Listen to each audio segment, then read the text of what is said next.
Grab your tea, grab your coffee, grab your cake if you want, and let's sit down for another story time. So, if you're new here, my name is Joanna Fatonji. I am a certified life coach, holistic nutritionist. I am a business graduate. I am an actress. I am a storyteller. I am a keynote speaker. I do many things. And one thing, especially, is I tell my story of empowerment so you can write, tell, and live your story of empowerment. So I am just fresh of a group coaching call from one of the programs that I'm currently enrolled in, and it was just beautiful. And that's what I love about community, about connection, and hearing other people tell their story, because there's always a silver lining in everybody's story. And today I want to tell you a little bit more about my story. So today I really want to go deeper into the details. So where did I grow up? So I want to start from the age of 6 until, let's say, my late teens. So like the beginning years, I was born in Germany. I then went to Ghana. My mom is German, my dad is Ghanaian. And one day they decided that we should move to Ghana, all of us. So we went to Ghana. My parents, but then left me and my brother there. And they came back to Germany because they wanted to continue to work and make money so we could have a financial cushion and a solid foundation when they came to finish building the house, to just get a good start, starting a business, and all of the things that you plan to do when you move back to Africa. So that's what they did. They left me and my brother there and went back to Germany. Today, I can say that with no regrets or anything, but imagine that that's one of my biggest childhood traumas, like the abandonment trauma and neglect trauma as a 3-year-old girl who has up until then lived with her white mom and her black dad in Germany in a predominantly white culture, now being in Ghana, right, without her mother. And yeah, so that definitely left a huge scar on my trust, on my self-worth, and things like that.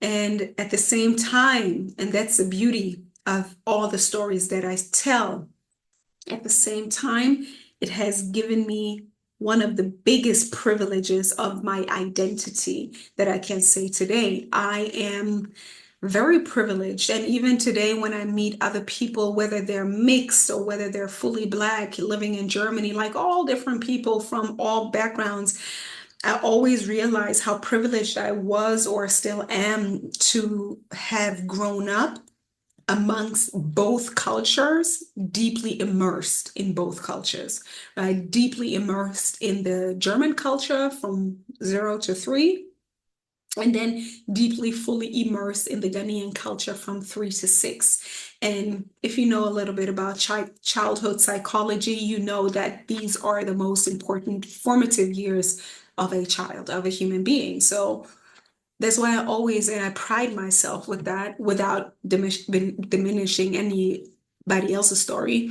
I pride myself with that I was able to have this life experience and to have soaked up not only my genetic DNA, but then also my cultural influence DNA in both cultures. I think that's very, very, yeah, very, very special.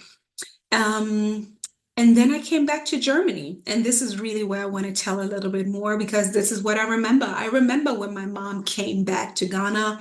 Then I remember that we lived in Ghana for a while together before we then decided to go back to Germany. So another breaking point, another, like I can't really remember, but as we know today, the body keeps the score, right?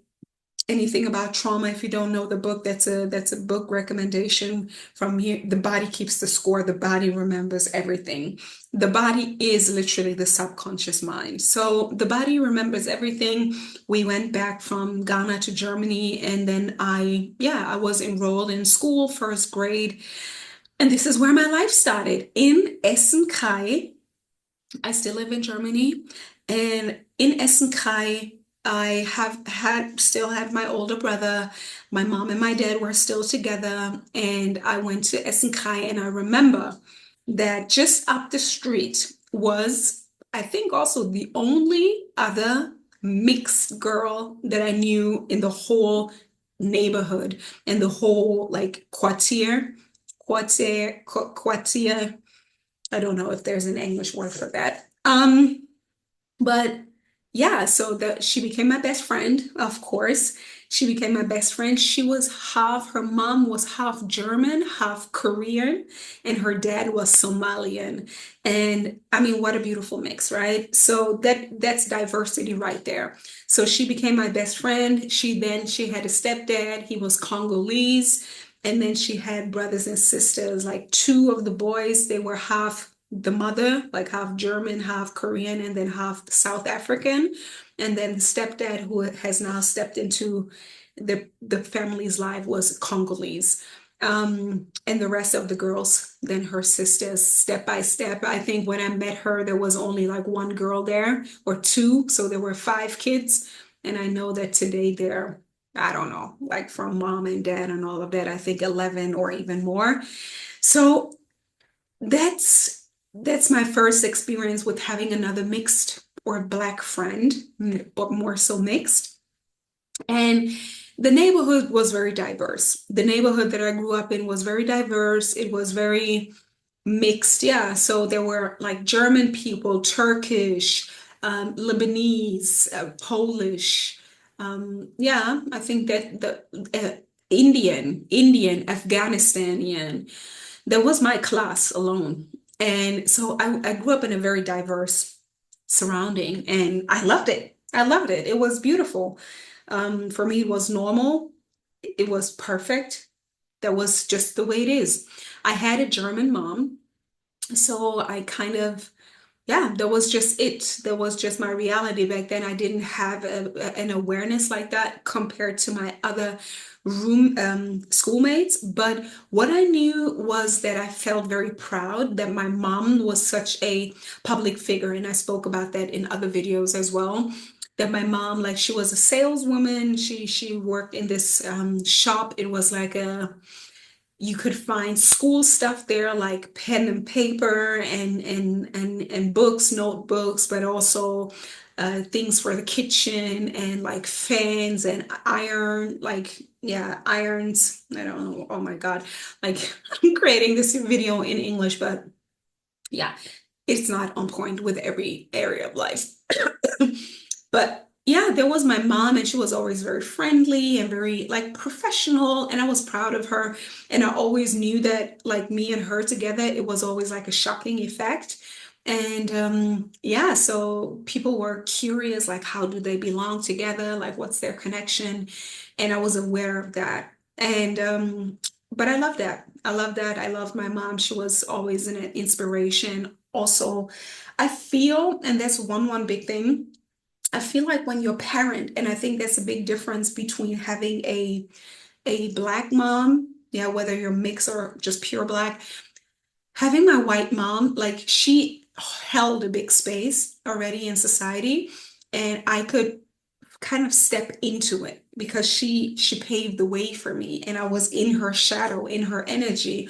So that gave me a lot of like, yeah, I could step into that until like one point. I will come to that later. I feel like I have even, yeah, outgrown her in size, and that's how it's supposed to be with moms and children. I think kids are supposed to take it further. So that's one part. And one thing about me that I've always loved in those times, I always loved performing arts. I always loved like dancing. I love performing. So I became part of the summer circus. And that's a very, yeah, important part of my identity, my life. I loved practicing. I love performing, as I said, and I kind of always felt special. I felt special. I was the first and only belly dancer in that circus. I felt very special. I felt very honored back then. I don't know if I felt that word, but definitely today I could say that I felt special and honored to be able to do that. And also being part of the circus, the acrobatics group. I just loved that. And then when the summer was over, we continued to have dance practice in the youth club, also with my friend, the mixed girl. She was also part of it. Like I remember she was Toni Braxton and I was Whitney Houston. Back then I didn't really think that I could sing. She was more of like she could actually sing. She was so talented. Um, and another friend, and I'm still friends with her today. And yeah, we just love dancing, performing. Like yeah, we just had our own clothes and all of that. So I always loved that, and I felt so comfortable dressing up. Also, like getting into different roles. That's something that is still part of my identity. I mean, you can see it today. The way I look, it's so made up. Today, I actually like let me be really honest with you. Like that's what's going on here. I'm about to get my period and I have just this mm, very, very, very lazy, but still productive day. Like I'm in my emotions.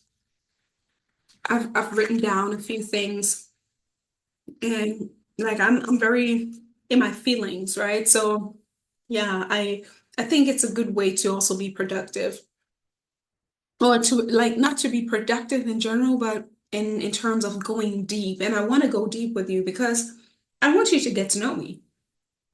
I want you to get to know me, and I would love to tell you my story and then take you along because it's going to get good and wild and I think amazing. And the story is not over. So, but what I want to say is that I always love performing. And it has like as I want to that's the first lesson here.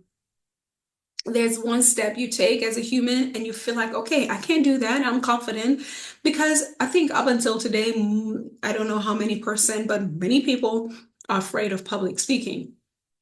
I am obviously not.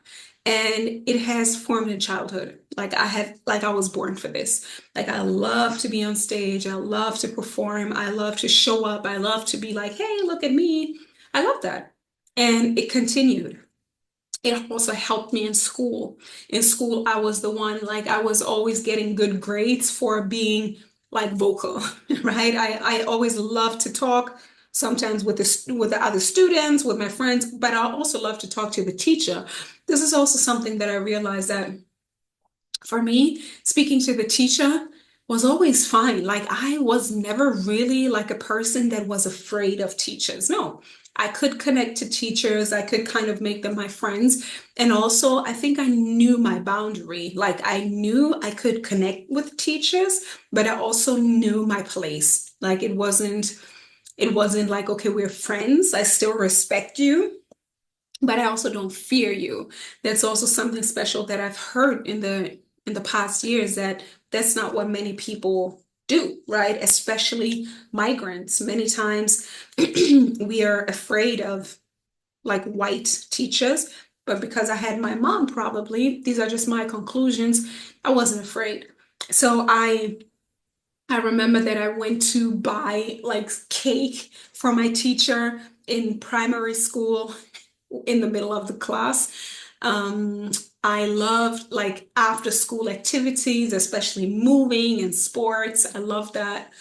And yeah, and then the journey like continued. Like that was part of my primary year school, like school years, dancing, being part of the circus, being part of the dance team, being the belly dancer, being around people, all kinds of people. Man, I loved it. Like that's why I'm so happy to share that story with you. because I really actually really always loved my life and I still do. And then I continued to go to the next school, to the secondary school. My brother was already on that school, and it was also such like I feel like my life has been so beautifully guided.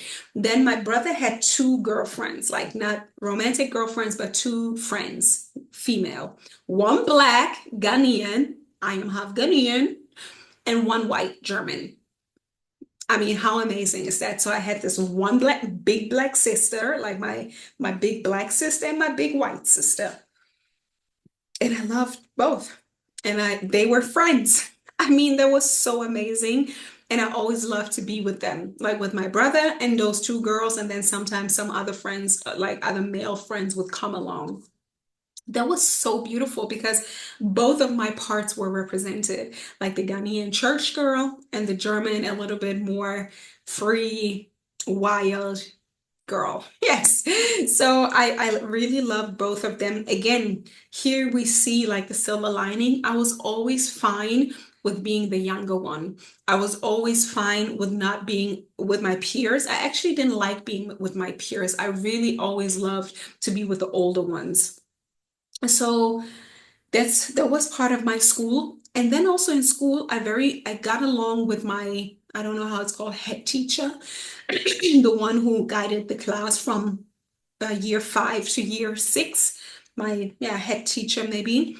And she, like, I liked her. I liked her. She was like a sports teacher, biology teacher, and mathematics and physics. I remember Frau Schibela.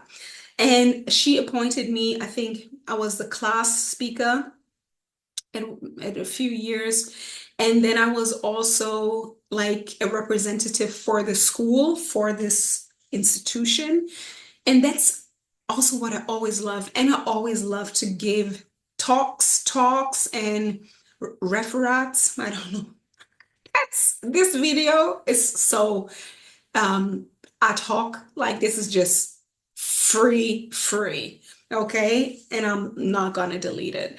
Um, so like she appointed me as the one, like I was a spokesperson. Let's just say that. I was always a spokesperson and I love to prepare. That's also what I've always loved. I love to prepare, like researching, then structuring it, and then preparing to be on stage in front of other people and then holding the talk. I love that. And this is where I got my good grades because like just sitting down and being alone and doing my homework like that, I wasn't really interested in that, but I always loved if I knew I was going to perform, I would kick it. Yeah, so that's part of my school years. Like I was always good in social science, in English, in German, even not so much. I really had to work hard for that, the grammar and all of that. But I love the talking. I love biology. I especially loved social science. I loved, yeah, I also loved history, but not so much. I think German history wasn't so catchy, but I still loved it. But what I wasn't so good at was mathematics. I think that wasn't the thing. But later on, before I went to college, or maybe, yeah, the German school system is a little bit different than the English speaking countries, but hello to my German fellow audience, people. You know what I'm talking about.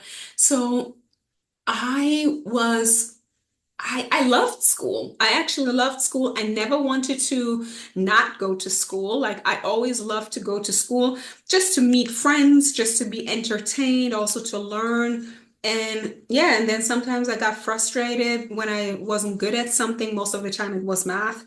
But all in all, school was a good time. School was a very good time. I was quite popular.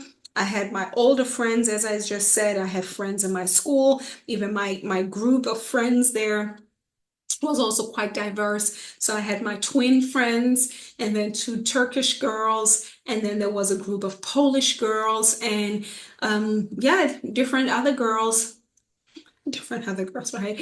Yeah, but I think we were a cool clique, and the Polish girls, they were like the beautiful girls. They were a little bit more like the Britney Spears kind of girls. And I felt like I loved our group because we were like a clique. like, and very diverse again. Um, and yeah, that was basically like the school time there. It was still quite young and innocent up until like I had finished that school, like up until I finished 10th grade. I wasn't really involved with boys. I was focused on school. I also continued dancing. That's also something I want to mention. Like I used to be out and about. My parents divorced when I was 10, so this was right before I entered this new school. And my dad moved to a different city. So from that time on, every 2 weeks, I went to go visit my dad in this other city. And my dad's sister went to church, Ghanaian church. So I reconnected to my Ghanaian side more and more. And I loved it. I loved it. I loved church. It was fun. I also loved the God part. Like I really was curious. I wanted to find out. And then later on, I also, like when I was 13, I wanted to actually learn more about God. And I signed up for confirmation. It's called confirmation in the Evangelists Church. And I did that like when I was 13 because my dad and my mom, they didn't baptize me when I was a baby. So I had free choice and I love that. So again, thanks to them. I choose to get baptized when I was 13. And maybe some of you, if you know my story already, you've heard that. I got baptized in like this big of a heel. I have always been a sacred prostitute, okay? So this heel and then just got baptized like in this super sexy sweetie outfit. But I wanted to learn more about God also with the white church. Like with my dad's side, I went to this black charismatic African church, which I like too. But then I wanted to also learn more about God in my free time to get the confirmation. And I did, and I loved it. And I went with my good friend, and then we got the confirmation, and everything was good. I really liked it. And I was always interested in the divine. I was always interested in God.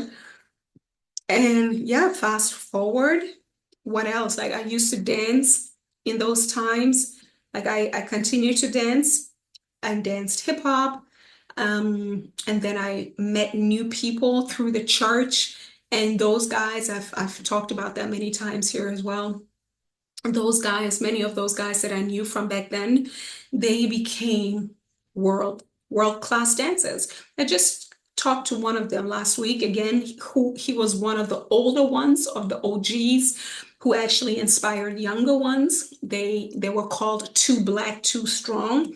Very empowered, right? Very empowered back then. Too Black, Too Strong, super athletic black guys dancing like with their power moves. It was very inspirational. They were like the guys in the community. Um, or like they were more the free artists, and then there was a church tribe, and then it also kind of spilled over, and I was in both. So I also danced, but I felt like I also think that I shared that story many times. I didn't feel, and this is where I feel like where my journey kind of started. I always loved the creative expression, but I didn't feel like I had the support. Like I didn't feel like anybody cared or anybody really spoke life into me. So eventually I never really quit it, but I didn't take it as serious anymore. Like I wasn't focused on it, so I focused on school. There was like something had to give me the focus, right? So I focused on school, and then I finished my school degree with the permission to go to the next higher education, and I chose it. And this is also where a part of my success story starts already, because many of my classmates, they didn't continue in higher education, because in Germany, like ending class 10 is already solid. It's a middle school graduation. Only if you want to go to university, you go to like attend this 3 years extra to get the qualification to then go to university. And many of my peers, they didn't go to university. So after 10th grade, they went into Ausbildung. It's like training program. And German training program is very good. I don't know. Yeah, I think it's worldwide acclaimed. But yeah, so just to say that, like, I was never the one who followed the crowd or the majority of the people that I was with. No, I kind of always picked out like what could be my next path. So I chose that. But also, that's like, it's not to degrade anything, but also because I didn't know what I wanted to do. I really don't know what I wanted to do. But today I know that I actually love learning. So I went on and then I went to this next school. This is the first time I got a boyfriend. So my first boyfriend was like a very tall, mixed guy. Like he was literally like today, people would probably say he's like a 10 out of 10. He was this light-skinned, 2 meter athletic basketball player with a deep voice and like True Religion jeans and a pink polo shirt and white Air Force One. Like that was the time. Okay, that was the time. He was the guy. And yeah, I thought he was cute out of a video, and he probably thought the same, or I don't know, you know? So oh, maybe yes. Oh, maybe yes. Let's be honest here. Like I'm telling the story, and today I can say, actually, now we're getting into the juice. Mm, mm. So yeah, actually, as I said, until that time, I wasn't really involved with guys. Like I had like a boyfriend that I think I didn't even really kiss. Like it was really not mention worthy. But then with him, he was the first who, like, he took my virginity, or I gave it to him, however we want to call it. And like when I reflect, it's also my book. My book is going to come out soon. It's going to be in German first, but the English version is also in the making. But this is really my reflection on a deep wound that has like carried through my whole life until now, until I broke the curse. Was that I realized that I actually, like, I was playing very tough. And I actually think that the guy didn't really like me like that. And I feel like I have given myself away for too cheap. And I have done that a few times in my life. And one thing that I realized, and that's a big key. I didn't plan to elaborate on that key. I was just like going along the story, but that's actually one big key. So as I said, like one part, and that's also the people, like the women that I'm talking to, you, right? My clients, mm, or my audience, the ones who resonate with my story, is that I have been like this girl who was trying to like make it in the world and like also learn and achieve, right? Become a high achiever, because subconsciously there was part of like I need to take on this journey, right? Like my dad is a migrant. Like I could also slightly remember coming from Ghana. I kind of knew that it was a privilege to be in Germany, and like I had to make it. I had to take it further. I had to I had to go up the ladder. And then when I was done with my school, I was very proud of myself because I was also always kind of the youngest, because my birthday is in the summer, and I got like enrolled in school a little young. Like I was just on the brink. I just turned 6 and boom, I went into school. So I finished school when I was 15, like that level. So I kind of felt like I felt like a boss, right? I grew up dancing. So then, of course, later on, as I said, like Too Black, Too Strong, all of these tough guys. I had my older brother. I grew up around hip hop. I grew up around rap music. I grew up around like the 2000, like the 2K movement. and all of that, video vixens and all of that, right? The exactly the time that where P. Diddy was going on, R. Kelly, Jay-Z, Wu-Tang, like all of those people. And yeah, that was my time. So you thought it's gonna be cool to be free. With that being said, right? Like it was cool to just be hard, to be tough. I wasn't really getting the feminine self-worth. Like there was no content around that like so present back then. So I just wanted to say, like, I kind of thought, okay, I'm done with school. I'm proud of myself. So I am going to I'm going to reward myself. That's exactly what I thought. Like a man, like I am going to reward myself with this nice guy for me just being finished with school and going to this next higher level. Like, I think I'm going to get this treat. So I didn't even tell him that I was a virgin. I didn't even tell him. So I was playing tough. I wouldn't recommend that to anybody. So if you're younger and you're watching this, don't do that. Don't do that because it's it's not hard for me to talk about that, but I didn't actually plan to get to this point in this conversation. I thought I was just going to coast through, but now I feel like I have the responsibility to dive in. I realize like this again, as I said, like it's about self-worth. Girl, don't give your virginity to nobody like that. Especially if the person isn't your boyfriend, if like he was my boyfriend then, like we actually became a couple. But he wasn't like I wasn't vulnerable with him. I didn't even dare to say that's who I am, that's what's going on. I'm a little bit afraid. Let's take care.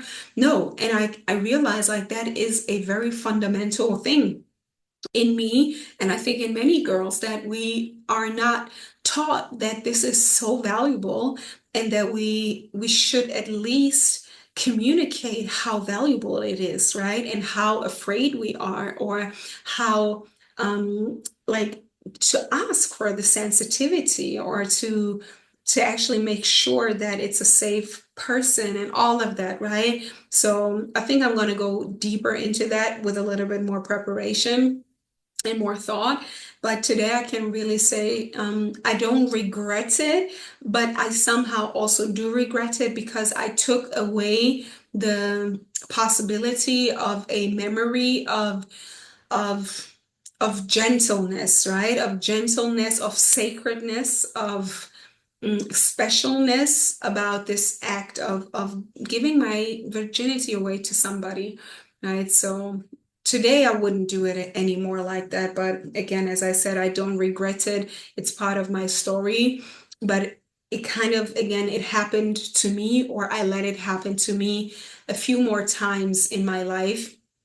I'm 35 now, and I realized that this moment of saying no, like actually, I first want to build a deep relationship with you, meaning a friendship, getting to know you, knowing who you are, what you like. If we're actually compatible, are you attracted to me? Do you want to be my partner?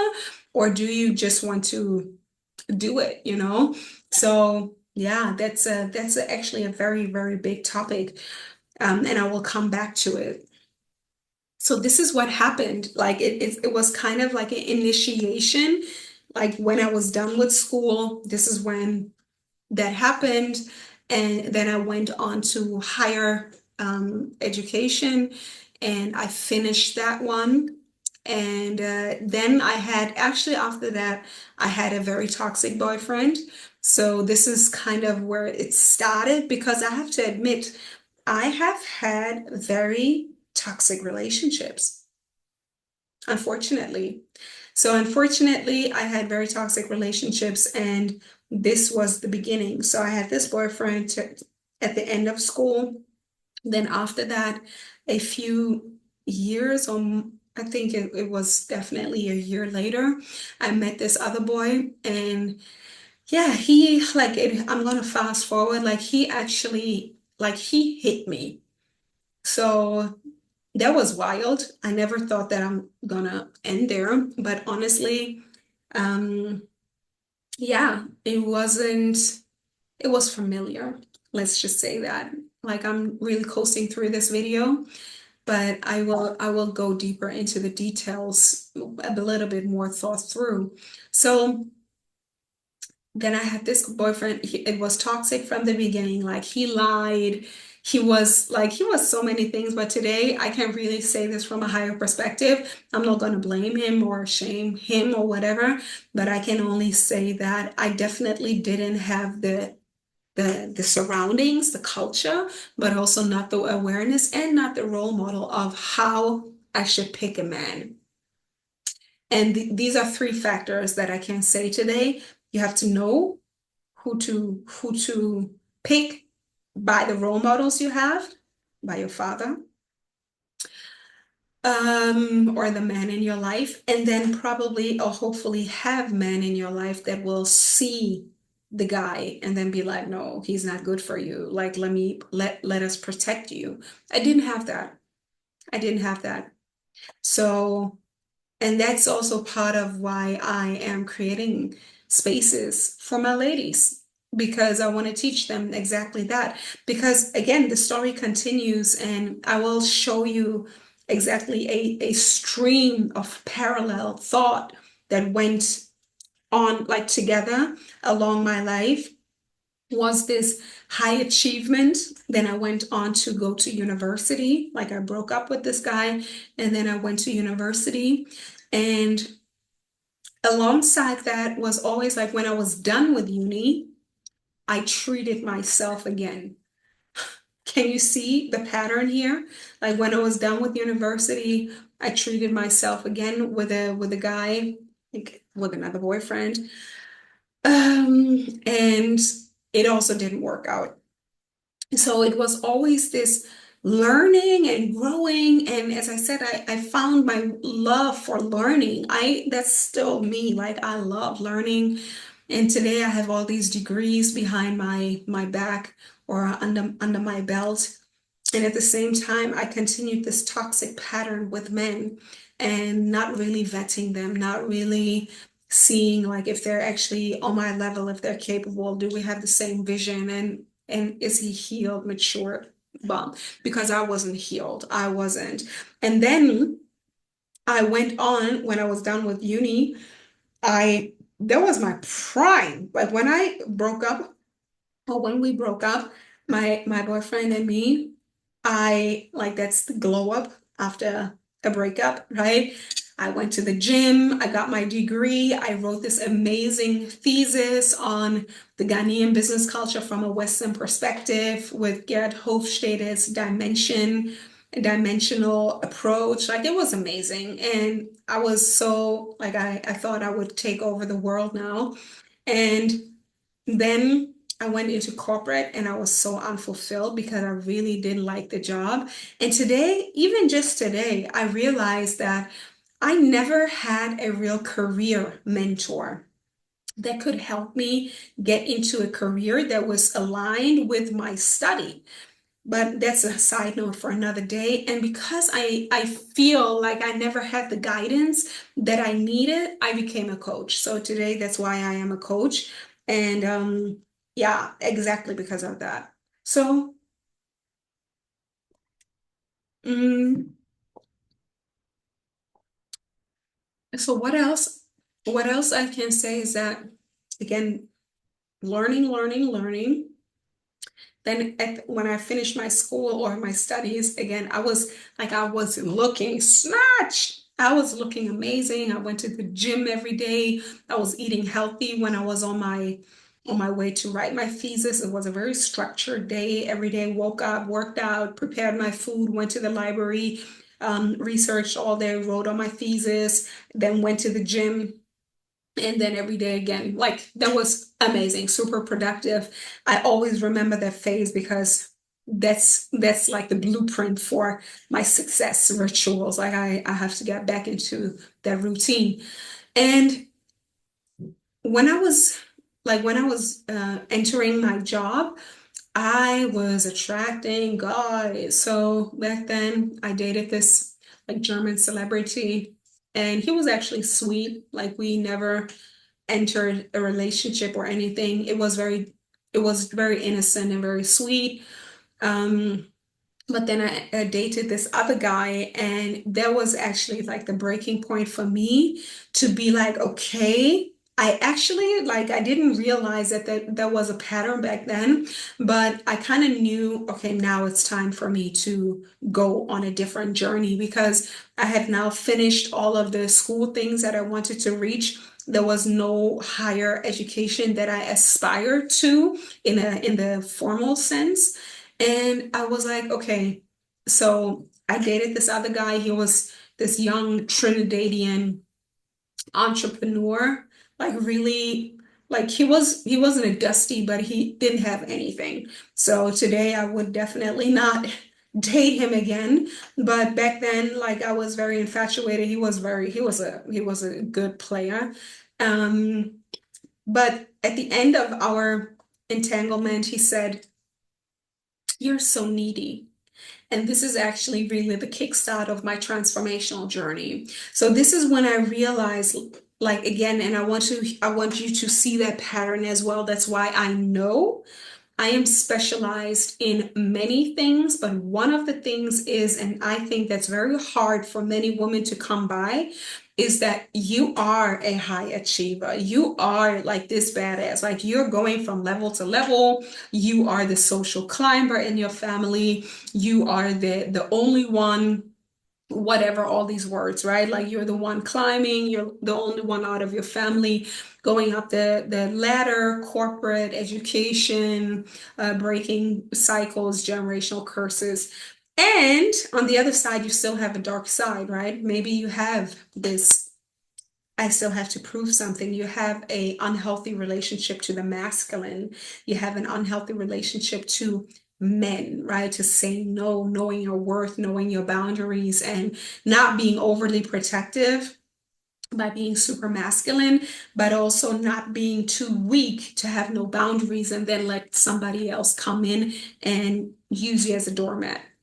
Why do I say that? Because that's what I had to learn after this guy called me like you're so needy. Like it hurt me to the core.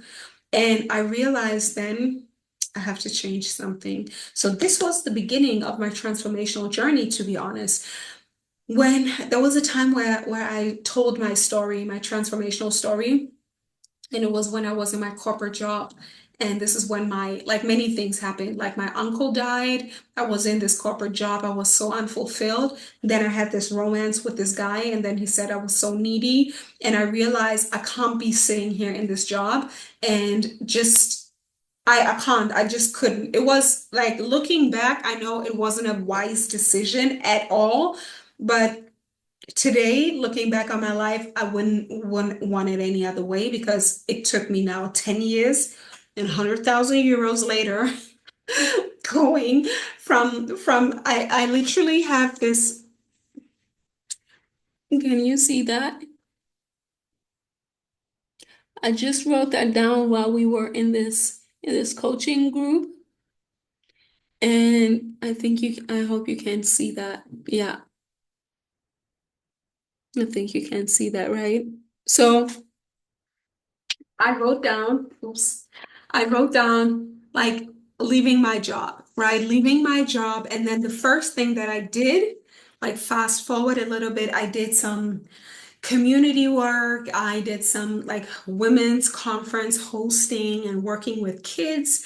Then I fast forward, I realized, oh, that can't be it. Then I went into the startup scene and I wanted to like generate a business model from my idea, but I wasn't mature enough in that space.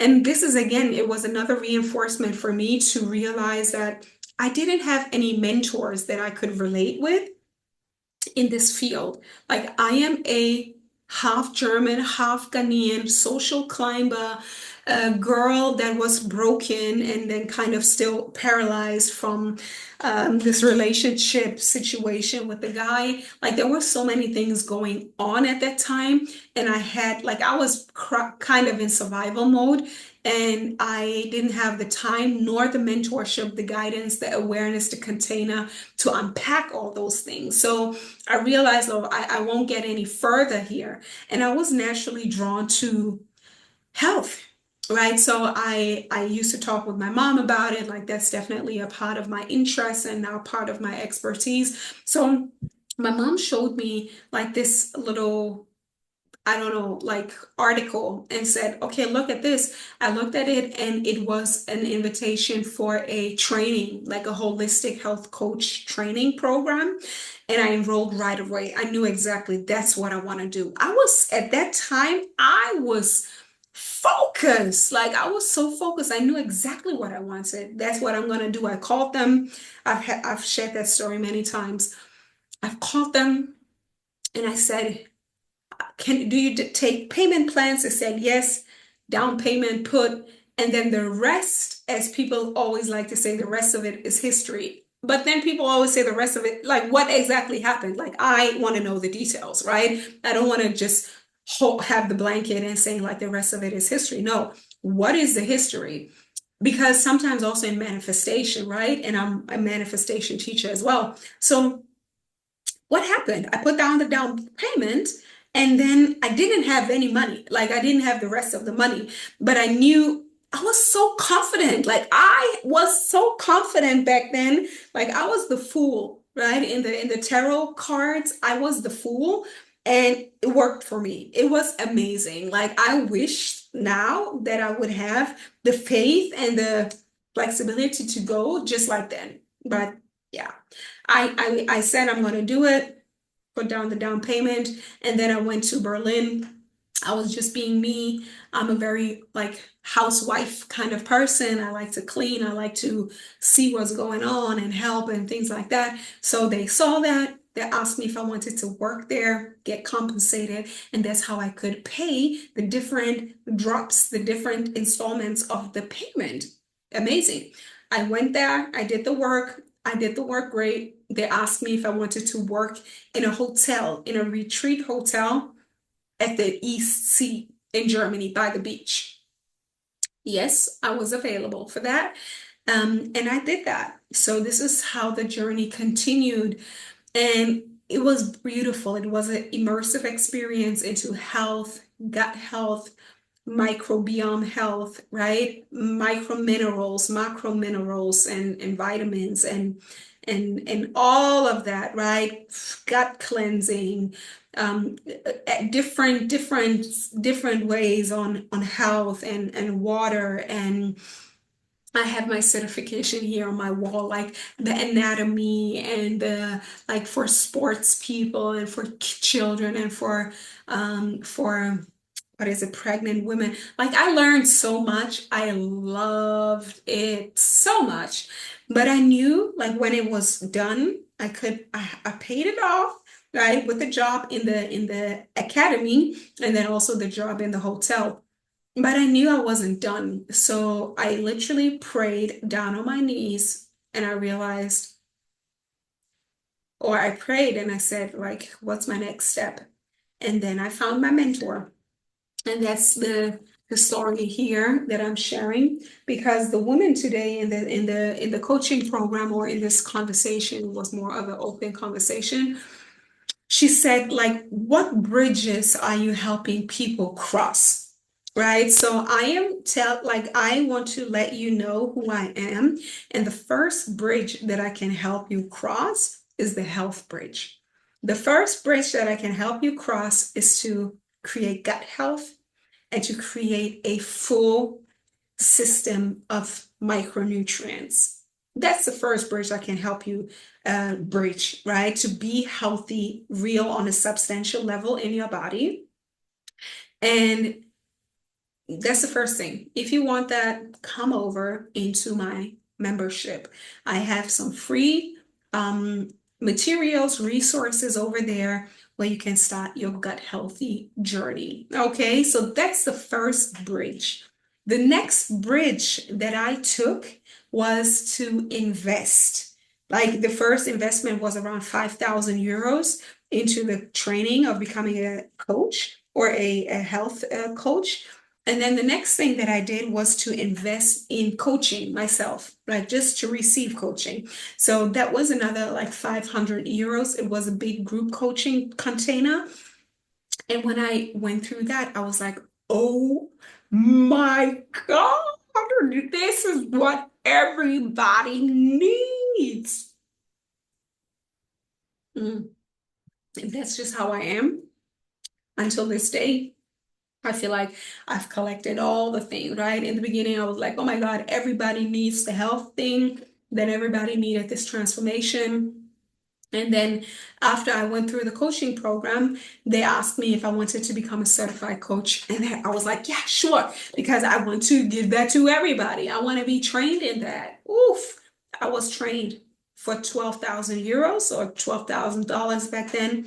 And then I became a certified Dream Builder coach, working with the Dream Builder framework that is a proven, repeatable, reliable system of transformation and has helped hundreds of thousands of people all around the world create their next level results. So whatever it is for you, health, relationships, vocation, like finding your purpose and turning that into a creative expression, or also creating a system to help you build financial stability and financial freedom. I got you. I got you. I got you. Okay. So it didn't stop there, right? I did that. The first entrepreneurial thing wasn't to only become a coach. I first wanted to create this little sweet cafe with my mom. My mom is an extraordinary chef and also a multi-hyphenate. My mom is also an amazing woman, very talented with many things, but one of the things that she definitely has going on for herself is baking. Baking and also cooking. So, and I brought in all of these new healthy recipes from the training that I had. My training was in Berlin. It was like the in scene of all of this hype food, right? The quinoa and the cacao nips and the guacamole and the hummus and the Buddha balls and the sprouts, like all of the healthy, vital, alive food. So we implemented that, and then also the baked stuff. It was amazing. It was a great time. I also gave workshops and talks in that space. It was so beautiful. It was really, really such a good time. But I felt like I had to continue. I was restless. I can tell you, like, I was restless. Looking back, I have now just arrived. Like, I feel like not only now, but this year, I feel like I've really arrived. Like, everything has had to kind of crumble or shake me up in order to sit here now with you in a cozy setting, looking like that, being so hot. Like the heat is on a bit. It's not really hot, but this pullover is a little hot. I'm talking, the light is kind of hot, I think. I don't know. Mm, but it took me quite a while to come to this space, to be so open, so comfortable. Like I really, my biggest desire is for you to know that I can help you bridge your gaps, all of them, right? Like I'm at the point where I have collected all of the tools to help you bridge all of your gaps. Like I want you to be able to hold the promise of saying, I can help you build your dreams. And I'm very sure today that I can get you, like when you come into my world, I will catapult you. Like literally this, like I will catapult you to your next level. Like I have, like all around me, rockets are going off. One of my clients has just received a $100,000 fund.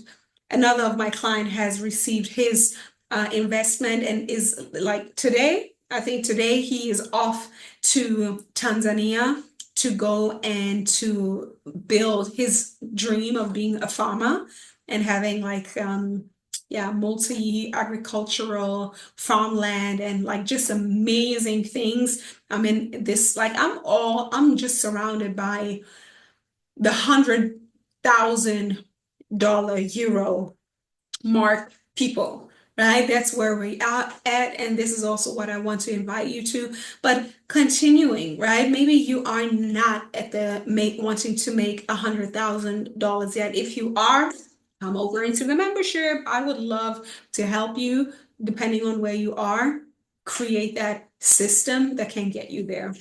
So the first thing here, health, right? The next thing was the coaching. Then I built this cafe with my mom.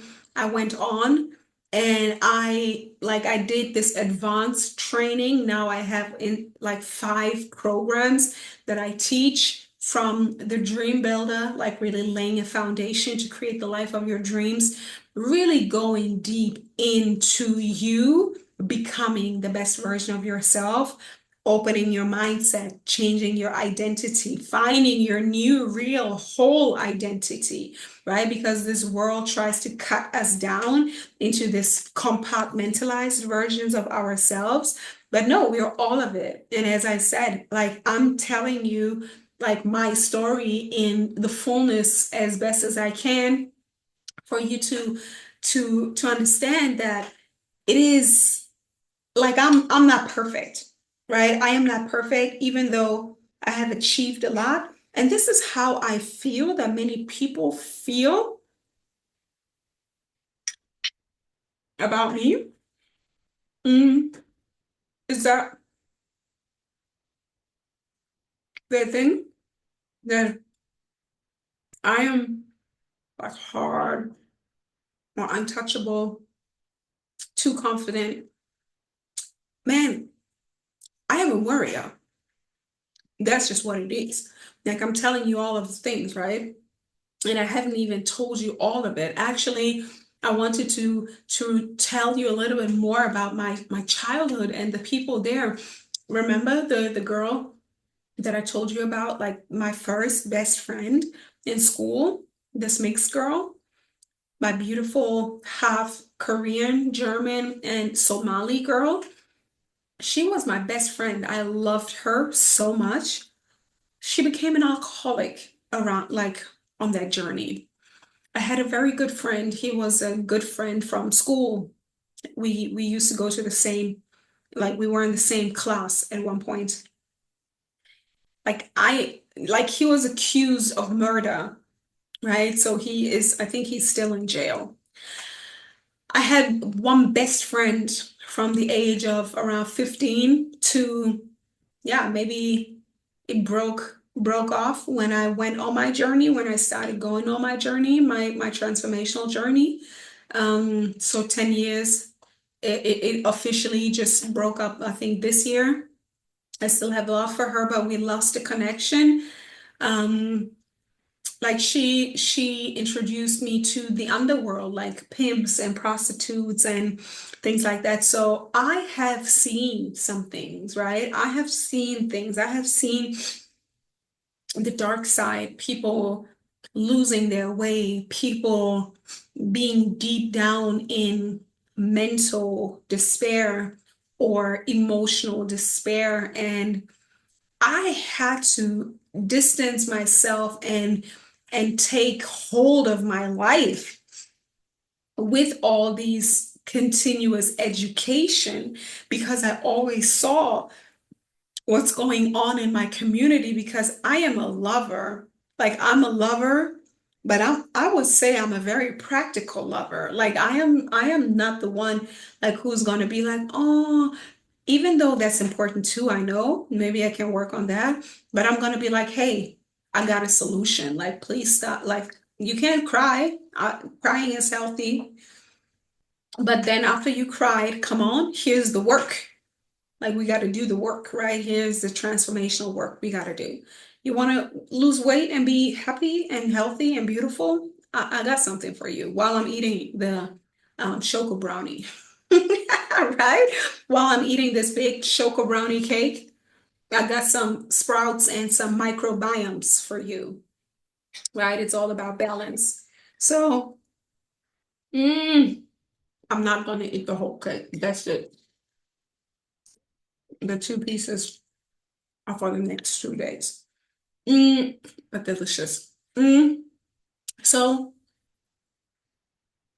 I just want to let you know, I know, I know a little bit about what's up on the streets of this crazy ass world. It's not that I'm sitting here on my high horse living a life that is unrelatable. No, I don't think so. But I'm no longer enmeshed in the story emotionally because I have transformed it. I hope you understand that, okay? So that's important for me to know that, yeah, where I'm coming from, right? Like my inspiration for going down the health route was my dad because I saw how he was suffering. He was like having all of the diseases, diabetes and high blood pressure and gout and so many like civilized diseases where I knew like that doesn't have to be that way. I went on this whole journey learning from the best teachers in Germany, coming back to my tribe for them to reject me, for them to reject me, being like, we don't care what you know, like, we don't care. Stop doing your, you know, everything better shit. Okay, good, cool. Like, I thought that I wanted to help you, but again, this is what I had to learn. I'm not here to save nobody. I'm not here to save nobody. I'm not here to be like the Messiah. No, like even the Messiah, he wasn't actually like he wanted to teach us that we had the capabilities to heal ourselves, but then he kind of made a mistake and he healed everybody. So everybody would come to him and think he's the only one, but we can all heal ourselves. But that's a start for another day. But I had to learn that. I saw people suffering right in front of my eyes until today. I see people suffering. Today, I would kind of say that I'm like clear sentient, if you want to call it that, but it's about knowledge, right? You see disease, you see blacks, you see personality disorders. Like I see those things. And it pained me. I still, until this day, have people close to me, like in my family or in my friend group, that where I see their disorder, like where I see that things are not going right and healthy, and I can't do anything because they're not listening to me. They're not listening to me, but on the other side of the world, people are paying me thousands of tens of thousands of euros to help me, to help them. That's how it goes. And I know, like, if you are on a similar journey, you know that, right? You know that the people closest to you, they will probably not listen to you. No, I had to learn that too. It's a pain. It's also a pain for me, right? I just really want to make sure that you know that it hasn't been easy for me all the time, but you still have to go on. You got to be a warrior, and I advocate for that. So I continued. I invested another 30,000 euros into my advanced training to become a life mastery consultant.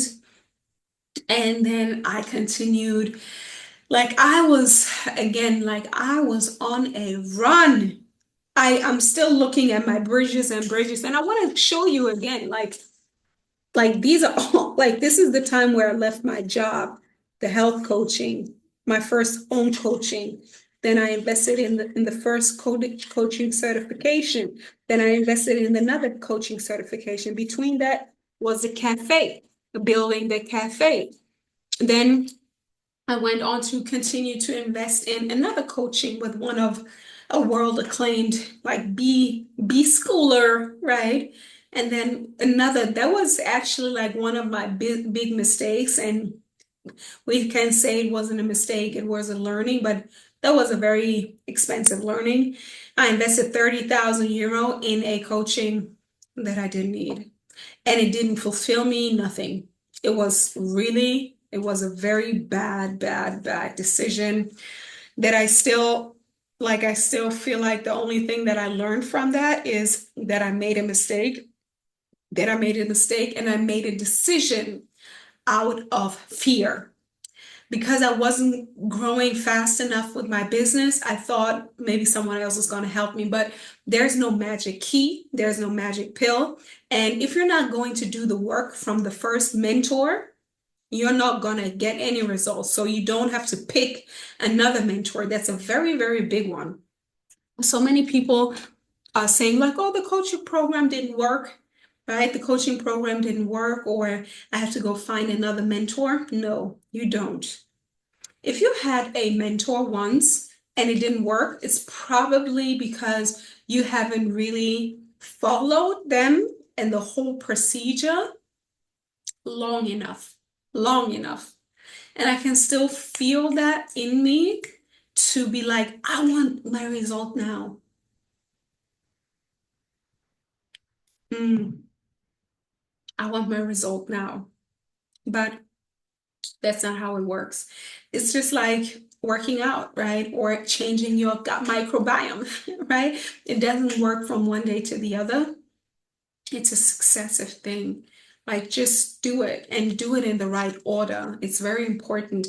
That's why it's so important to have systems. It's scientific. It's a scientific process, right? It's important to do it in the right order. Otherwise, it's just going to be chaotic. That's the difference also between you just listening to a bunch of random YouTube videos or you actually investing in a course that will guide you like really curate it from one step to the next so it creates a transformation.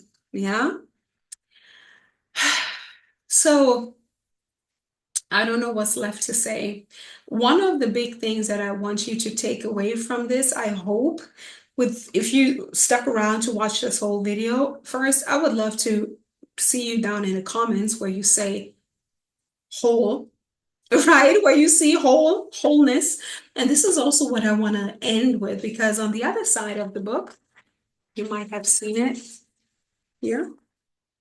On the other side of the book, one thing that I came to, like with everything that I've done, oh, why? That's not nice. Like I have so much light here and it's so dark. That's not normal. What's going on?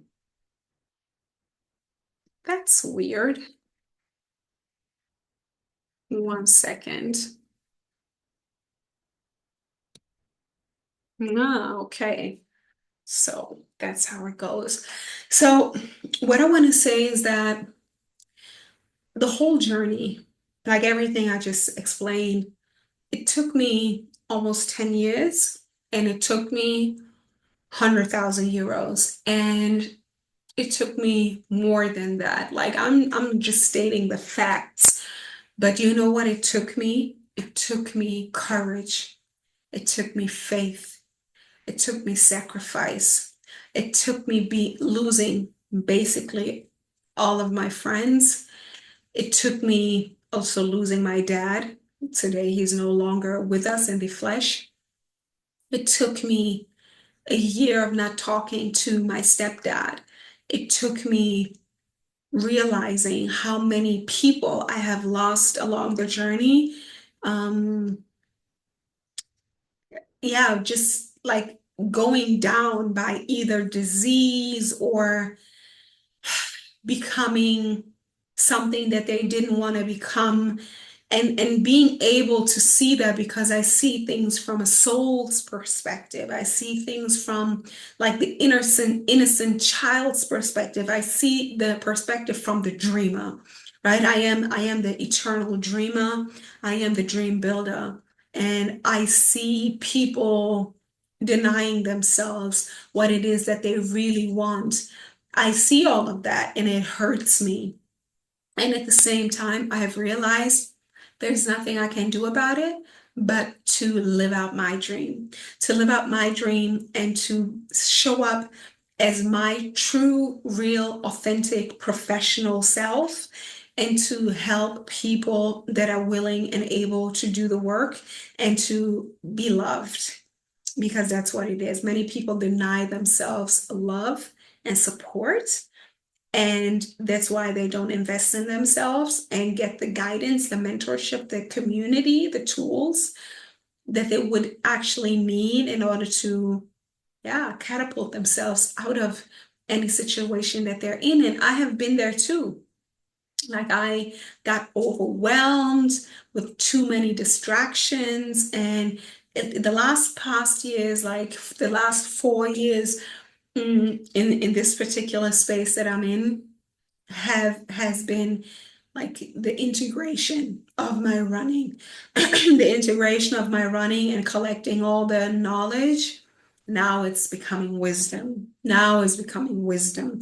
I feel like I've been on this journey for a long time, but I also feel like I have come to a new space. Like it's a new era. It's a new plateau. I am now on the summit. I am now on the pinnacle. And that's what I'm doing here. I am shouting from the rooftop. I'm shouting from the rooftop the message. And I think it's still going to take me years and maybe my whole lifetime to become become an impactful speaker the way I want to. Yeah, to master this, because I know that I have everything in store that is timeless. It is timeless. It is timeless. And I'm here for the long run. Like I'm here for the rest of my days. Like that's a part of my service to humanity, to help guide you to find your dream, to find your healing, right? To help you come into wholeness, because that's what it is for me. Healing into femininity is about coming into wholeness, being all of you, integrating all of your parts, your story, your mom, your dad, your identity, the different parts of your identity, right?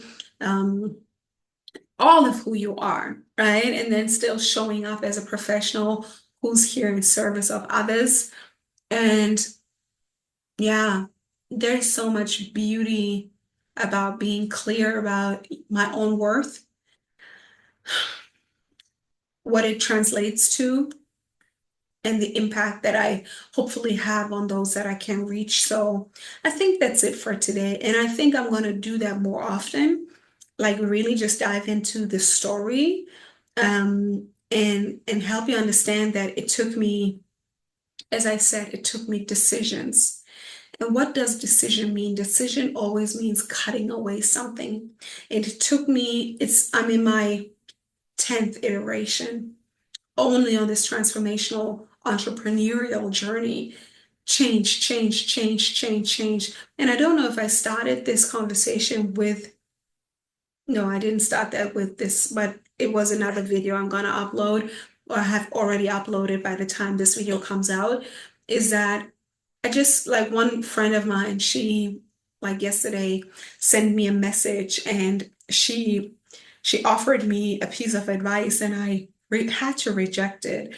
And that's also where I have arrived. Like I know for a fact where I am, who I am, what the value it is that I bring, and where I position myself. And there's no way that I can go lower than that.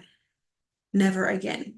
And everybody who wants to meet me, you have to rise to the occasion, rise in your faith, in your standard, in your willingness to invest, your willingness to pay, right? The price of growth, the willingness to learn, to implement, and yeah, I rise, you rise, And I hope the same is true for you, because no matter where you are, let people meet you where you are.